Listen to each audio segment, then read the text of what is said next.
I, Thomas Paine, an English-American writer, pamphleteer, journalist, and inventor, was born on January 29, 1737 in Thetford, Norfolk, England.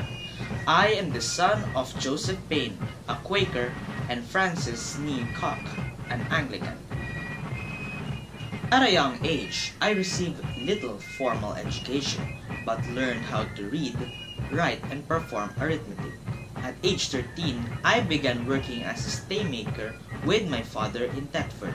Soon, I would consider myself lucky upon meeting Benjamin Franklin, who advised me to move to America. Selling my house to pay my debts, I took a ship and arrived in Philadelphia in November the 30th, 1774. I got my first job as an editor of the Pennsylvania magazine, writing articles with some denouncing injustices such as slavery. It won't be long before I became interested in the American Revolution that began in 1775, with the first shots being fired at the battles of Lexington and Concord. Finally, I published this pamphlet entitled Common Sense in 1776. Common Sense put forth an argument that the colonies should break away from the British rule. Because of this, I was sometimes called the father of American Revolution.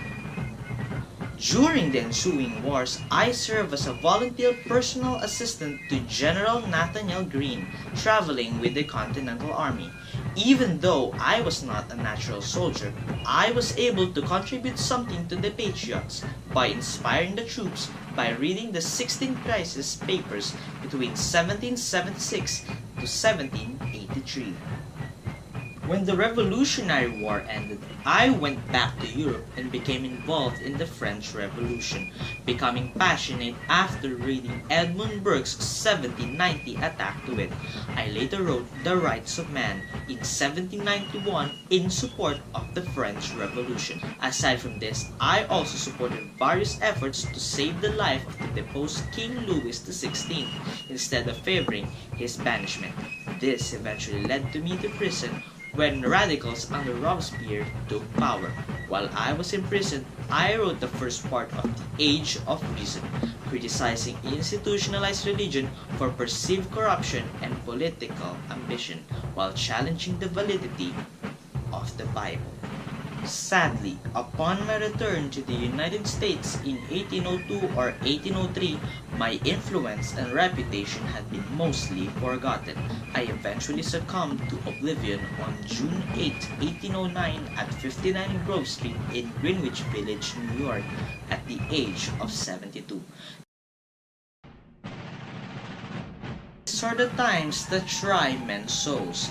The summer soldier and the sunshine patriot will, in this crisis, shrink from the service of his country. But he that stands it now deserves the love and thanks of men and women. Tyranny, like hell, is not easily conquered, yet we have this consolation with us, that the harder the conflict, the more glorious the triumph. It is the right of the people to alter or abolish the government if the government becomes destructive and hinders us from our way of freedom. And remember, if you are allowing the government to choose for you, do for you, decide for you, I tell you, you lose that freedom. The freedom that all of us are gifted with, the freedom that is innate within us, in our own very soul. It is the people, the masses, that holds more power than those who reign, but bars us from receiving our own freedom, our own independence as a free nation separate from Great Britain.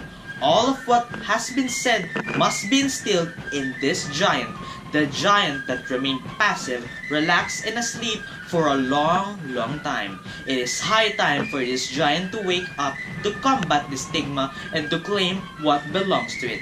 The giant is we, the people. That's why we must retain our common sense, for us to instill our self-identity, who we are, what belongs to us, and to never let what has been taken away by those who claim it to be theirs. Love your own country, and therefore give importance to each and every element that makes you part of that nation. Remember that Aristotle quoted, "Tolerance is the last virtue of a dying society."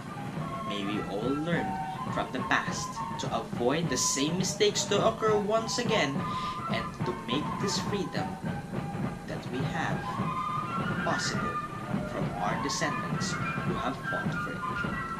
My dear people, my name is Thomas Paine, and God bless America.